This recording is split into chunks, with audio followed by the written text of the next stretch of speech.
Bonjour à tous et bienvenue pour ce quatrième module intitulé Le choix véritable. Donc cet enseignement est dispensé dans le cadre de l'association La Voix de Dieu.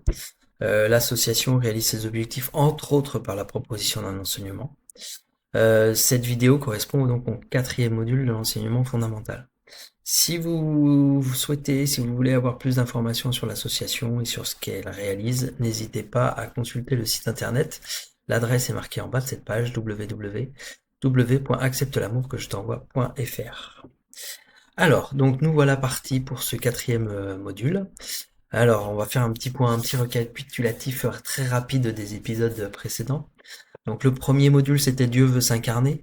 Donc Dieu veut s'incarner, c'était le message reçu. Dieu compte sur les hommes. Pour cela, il nous a même pourvu d'un module de conversion esprit-matière pour pouvoir incarner dans nos actes et nos paroles l'esprit, son esprit. Mais voilà, pourtant le constat est là, ça ne marche pas. Donc qu'est-ce qui se passe? Et voilà. Donc cette phrase de Dieu veut s'incarner, un petit peu le fil rouge de toute cette formation, de tout cet enseignement, puisque l'objectif c'est justement au fur et à mesure de l'avancement, d'essayer de mieux comprendre ce que ça signifie. Alors dans le deuxième épisode, nous avons fait un petit peu la différence entre notre identité céleste, qui serait un petit peu l'identité portée par notre âme, par ce qu'il y a le plus profond au plus profond en nous, et puis notre identité de matière, qui est une identité qui est avant tout basée sur un ensemble de critères. Et donc, soit je vis, quand je vis à travers tous ces critères, à travers cette identité de matière, je vis dans le monde de la périphérie, c'est-à-dire la périphérie en orbite, périphérie loin de mon cœur, loin de ce qu'il y a plus profond de moi-même. Troisième épisode, nous avons vu la trajectoire de l'humanité.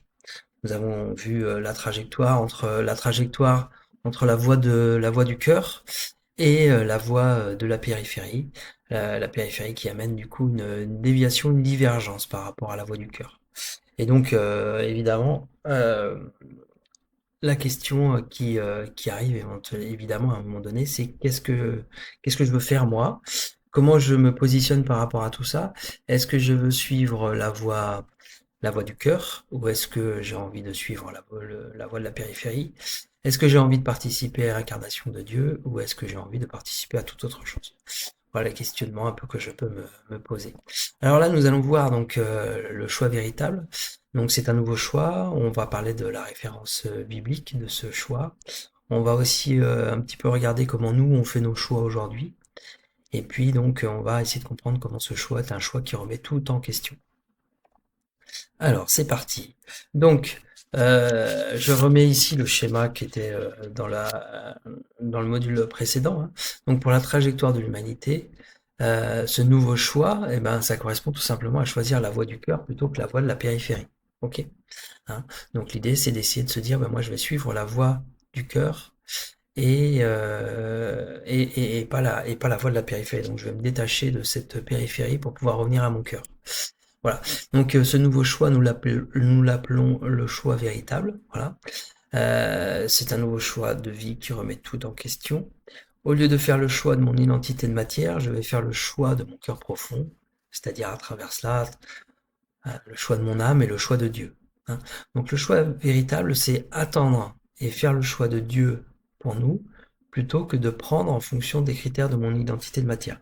Donc en fait, c'est faire c'est au lieu de faire les choix comme je l'ai fait habituellement à travers mes critères, à travers mon identité de matière, eh bien ça va être de plutôt d'essayer de savoir quel est le choix que je ferais si j'étais connecté à mon âme, si je suivais la voie de mon cœur, et si j'étais connecté à Dieu, et si quel est le choix de Dieu pour moi. Voilà.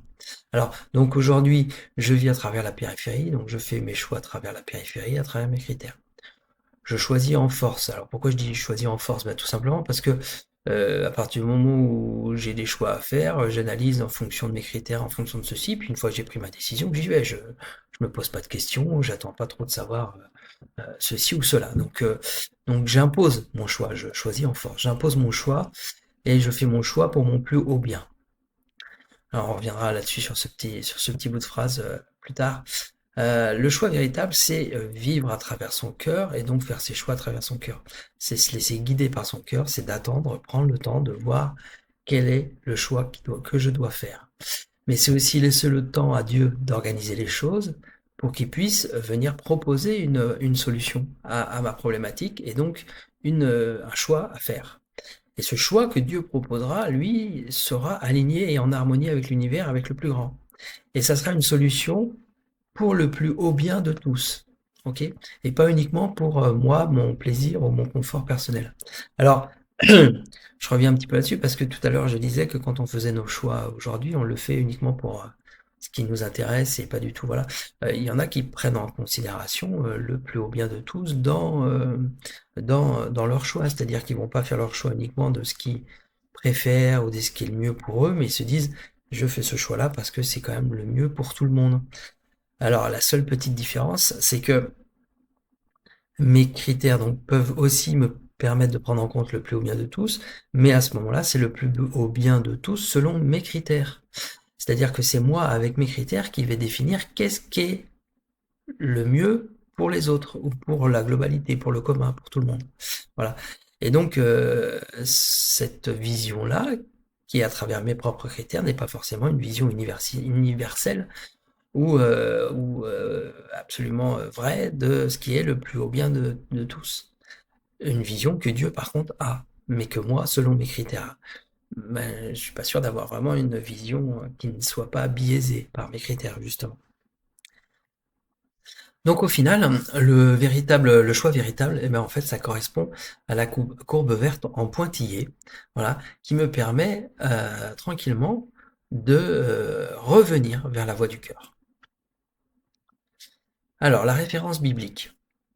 Donc, la référence biblique, eh bien, c'est par rapport au choix d'Adam et Ève de prendre et de consommer le fruit interdit de leur propre gré. C'est-à-dire que Adam et Ève décident de prendre leurs décisions par eux-mêmes, de prendre en main leur propre jouissance, c'est-à-dire ce qu'ils ont envie, ce dont ils ont envie. Ils ont envie de manger ce fruit-là, et donc eh ben, ils décident de le faire et ils le font. Ils font, ils prennent leurs décisions sans attendre ou sans demander à Dieu, hein. C'est-à-dire qu'ils ne cherchent pas à savoir si c'est le choix de Dieu ou si ça correspond au choix universel soutenu par Dieu, mais voilà, ils font leur propre choix, et ils suivent leur propre envie. Voilà. Et donc il s'agit de la tentation, on va dire, ultime et commune, c'est-à-dire de prendre par soi-même son destin, sa vie, de prendre sa jouissance, c'est-à-dire ce dont on a envie, ce qui nous convient au moment souhaité, sans tenir compte des plans de vie divins. Donc voilà, donc c'est véritablement ce choix qui est fait par Adam et Ève, qui représente le fait de ne pas attendre ou de demander la permission à Dieu, mais plutôt de se dire, ben moi j'en ai envie, donc je le fais. Voilà. Je fais mes choix en fonction de mes propres critères pour satisfaire mes envies, plutôt que d'attendre et de demander à Dieu pour connaître quel est son choix, sachant que son choix à lui sera forcément un choix qui correspond, comme il nous connaît mieux que même nous-mêmes on se connaît, sera un choix qui sera meilleur pour nous et en plus meilleur pour tout le monde.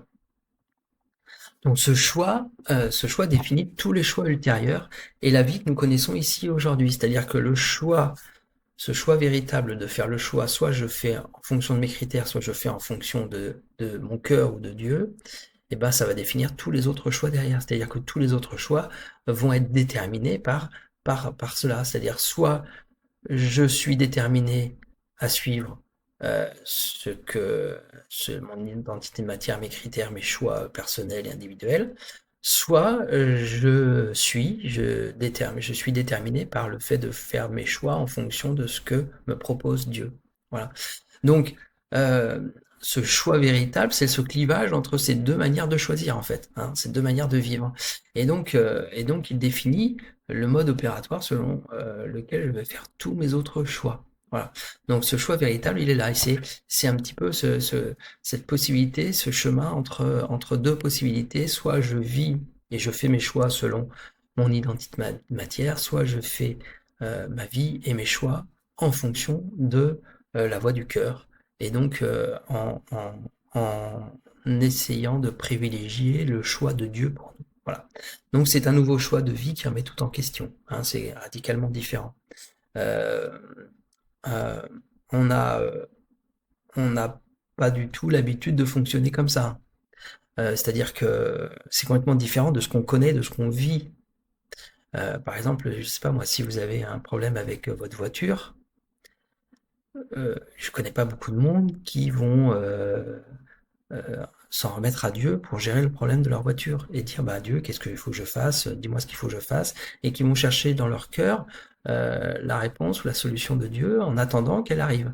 Non, on va tous dire oh là là, il y a un problème sur ma voiture, mais ma voiture c'est indispensable, je ne peux pas me passer de ma voiture, donc je vais vite trouver une solution et je vais mettre plein de choses en œuvre pour trouver une solution. Je vais la faire réparer, je vais en acheter une nouvelle, je vais faire je sais pas quoi, je vais demander à un tel de me prêter sa voiture, je vais me mettre en action et je vais moi-même faire mes choix et trouver les solutions et ainsi de suite. Je vais pas attendre, je vais pas demander à Dieu, trouve-moi une solution pour ma voiture et j'attends que tu me donnes la solution et je me laisse guider par ce que tu m'envoies et ce qui me vibre dans mon cœur. Voilà. Vous voyez, c'est quelque chose de complètement différent, c'est quelque chose enfin, peut-être il y a des gens qui vivent comme ça, peut-être il y en a qui sont habitués à ce mode de fonctionnement, mais de moi, ce que je vois autour de moi, je vois très peu de gens qui pourraient fonctionner comme ça. Tout le monde fonctionne autrement aujourd'hui. Donc c'est vraiment quelque chose de complètement différent et qui remet tout en question.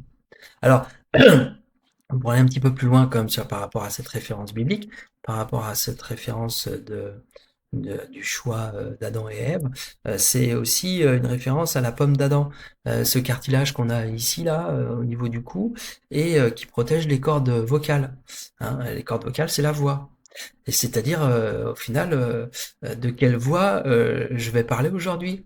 Est-ce que je vais parler avec la voix du cœur ou est-ce que je vais parler avec la voix de la périphérie?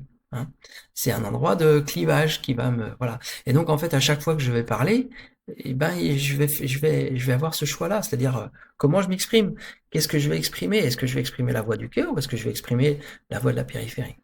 Donc voilà un petit peu cette référence biblique par rapport à ce choix d'Adam et Ève de prendre le fruit. Alors nous aujourd'hui concrètement dans nos vies d'aujourd'hui, comment on fait nos choix, hein, parce que c'est pas évident de faire des choix parce que nous ne connaissons pas l'avenir, on ne sait pas ce qui va se passer, est-ce qu'on va tomber malade, est-ce qu'on va gagner au loto. Si je sais que la semaine prochaine je gagne 10 millions au loto, je vais pas du tout faire mes choix de la même manière. Voilà, donc, mais on ne sait pas ce qui va se passer. Donc comment on peut savoir quel va être le meilleur choix pour moi et les autres, sachant que bah, on a finalement assez peu de visibilité. Alors que sur quoi on va se baser pour pouvoir faire nos choix? En fait, on utilise notre raison et notre logique. Hein. Donc en fait, on évalue la situation en mesurant la situation à travers les critères de mon identité. Hein. Donc en fait, je me suis fabriqué, on s'est tous fabriqués, alors j'ai des échelles de valeurs, de mesures, d'estimation. Hein. Donc j'ai mes propres échelles propres par rapport à mes propres critères, mes goûts, mes préférences, ceci. Puis il y a aussi les critères qu'on partage, hein, les critères de qui sont communs. Il y a des choses qui sont bien, des choses qui sont pas bien, des choses qui sont acceptables, des choses qui sont pas acceptables, des choses qui sont je fais pas ça parce que je risque de perdre de l'argent alors que là je vais gagner de l'argent et euh, voilà. Donc en fait on a créé tout un tas d'échelles de mesures qui me permettent d'évaluer les situations. Donc j'évalue la situation et à ce moment-là, et ben du coup je vais évaluer de la même manière les options qui me sont offertes. C'est-à-dire, voilà, j'évalue la situation, c'est problème, c'est pas un problème. Qu'est-ce que j'ai comme option? Je vais les évaluer aussi selon mes critères. Ça c'est acceptable, ça c'est pas acceptable. C'est acceptable parce que ben, j'ai l'argent pour pouvoir faire ce choix-là. C'est pas trop cher, c'est raisonnable. C'est bien pour ceci, c'est bien pour cela. Bah non, je peux pas parce que j'ai pas l'argent ou parce que ça se fait pas ou parce que selon mes critères c'est pas acceptable. Bref, peu importe. J'évalue la situation, j'évalue les options, et puis en fait, après, je fais un choix en fonction de tous ces critères-là, de toutes ces évaluations, et je fais un choix en me disant, ben, c'est un choix qui est juste et que je mérite ce choix-là, je mérite de faire ce choix-là, voilà. Donc voilà un petit peu comment on fonctionne. On fonctionne de cette manière-là. Par exemple, prendre un exemple, justement, on parlait de la voiture tout à l'heure, et je vais changer de voiture. Donc ma voiture ne marche plus bien. Je vais estimer la situation avec ça. Bon, c'est pas grave si ma voiture marche pas bien, si un jour j'arrive pas à démarrer, c'est pas grave, parce qu'au final, je m'en fiche. Ou alors, ben non, non, c'est absolument pas possible. Moi, tous les jours, il faut que j'aille au boulot, et j'ai besoin de ma voiture, et je ne peux absolument pas me passer de ma voiture. Donc, c'est pas possible. Donc, si je mesure la situation par rapport à mes critères, il faut que je fasse quelque chose. Donc, qu'est-ce que j'ai comme option? Ben, j'ai l'option de réparer ma voiture. Mais alors, c'est où? Ça va coûter combien? Et comment je vais faire? Et tatati et tatata. Voilà, vu l'ancienneté de ma voiture, vu tout ça, vu combien ça va coûter, eh ben peut-être que finalement je ferais mieux d'en acheter une. Combien ça va me coûter? Ouais, ça va me coûter plus cher, mais ceci dit, j'aurai une voiture et puis du coup, voilà, c'est un bon investissement. Ah, il y a des promos, c'est cool. Voilà, j'évalue toutes ces options, je fais tout ça et puis après je fais mon choix et je me dis, ben voilà, c'est ce choix-là que je veux, c'est ce choix-là que je fais, que je veux, c'est ce que je veux. Je veux réparer ma voiture, ça va pas me coûter trop cher, mais ça va me permettre de continuer à faire fonctionner la voiture, comme ça je vais pouvoir utiliser mon argent à autre chose. Ou au contraire, non, je veux acheter une nouvelle voiture parce que ça me plaît, parce que ça me convient, parce que ça match avec mes critères. Donc voilà. Donc voilà un petit peu comment on fonctionne et comment on fait nos choix aujourd'hui. Ok. Alors, le choix véritable, c'est autre chose, c'est pas fonctionner comme ça. Alors voici, je vous propose une définition du choix véritable, c'est celle qui est tirée du livre Accepte l'amour que je t'envoie, je sais Dieu, qui définit justement dans ce livre tout ce concept de choix véritable. Donc, je vais juste vous lire, hein. Donc, il s'agit de la capacité primaire de l'homme d'agir, de faire ses choix de vie en demandant, attendant ce que Dieu lui propose. Ce qui est juste pour lui selon les plans divins en prenant garde. Voilà, donc ça c'est la première partie. Donc c'est voilà cette capacité primaire qu'on peut avoir de faire nos choix en demandant et en attendant ce que Dieu nous propose. Hein, voilà, ce qui est juste pour Dieu selon les plans divins. En prenant garde de ne pas se lancer à travers ses automatismes. Voilà. Parce que si on se lance à travers nos automatismes, on va se lancer justement à faire des choix comme on le fait aujourd'hui à travers nos critères. Alors, pourquoi faire le choix en attendant ce que Dieu nous propose? Parce que ce que Dieu nous propose face à une situation est par essence le choix divin. Prendre sa jouissance par soi-même, ce qu'on aimerait faire à travers son automatisme et son jugement personnel. Donc ça, prendre sa jouissance par soi-même, ce n'est pas demander à attendre à Dieu et attendre le choix de Dieu. Donc il s'agit donc de laisser Dieu agir à travers nous pour le plus haut bien de tous, pour nous amener à nous amener et manifester l'essence qualitative de notre âme. Quel choix allons-nous faire aujourd'hui? Celui que nous aimerions et pensons être juste pour nous-mêmes, prendre par soi-même, ou celui pour lequel nous sommes nés, c'est-à-dire honorer le choix divin et la place que Dieu nous a attribuée en laissant la foi nous guider. Donc voilà un petit peu la définition du choix véritable qui est donnée dans cet ouvrage, dans ce livre. Donc vous l'avez compris, le choix véritable, c'est quelque chose de complètement différent. Hein. C'est plus je fonctionne par moi-même comme j'ai l'habitude de fonctionner selon mes critères habituels et ainsi de suite, c'est je me pose, je demande à Dieu et j'attends de recevoir le choix de Dieu et je mets en œuvre le choix de Dieu. Donc c'est complètement... voilà. Donc ça change tout, ça remet en question notre vision habituelle des choses, ça remet en question nos habitudes de faire et de penser, ça remet notre habitude de nous baser sur les critères de notre identité pour pouvoir agir, faire nos choix. Et ça remet en cause notre identification aussi à cette identité de matière. C'est-à-dire que du coup, je vais me détacher de... Aujourd'hui, je suis identifié à ces critères. Ces critères, je peux pas faire sans parce que c'est moi. Donc, à partir du moment où je suis persuadé que c'est moi, ben, je peux pas faire trop à côté. Donc, je vais avoir besoin de me détacher un peu de cette identification pour me détacher de ces critères en me disant, mais ces critères, ce ne sont juste que les critères de mon identité de matière qui n'est pas forcément ce que je suis moi au plus profond de moi-même. Donc, finalement, je peux peut-être mettre une certaine distance par rapport à ça. C'est pas vraiment ce que je suis. Hein. Donc, il s'agit avant tout de se reconnecter à ce qui se cache au plus profond de nous, de notre âme, notre essence la plus profonde, hein, notre âme, et donc de se reconnecter à Dieu à travers cela. Faire le choix du choix véritable, c'est faire des choix alignés avec le plan divin, c'est-à-dire ce que je dis, hein, voilà, donc avec notre âme, avec ce qu'il y a de plus profond avec nous-mêmes.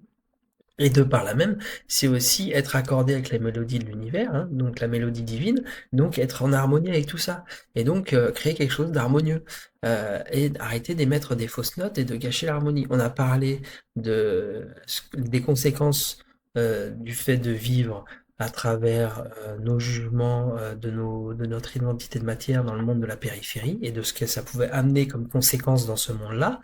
On a un monde aujourd'hui qui est un monde de violence, qui est un monde de haine, qui est un monde d'atrocité, voilà.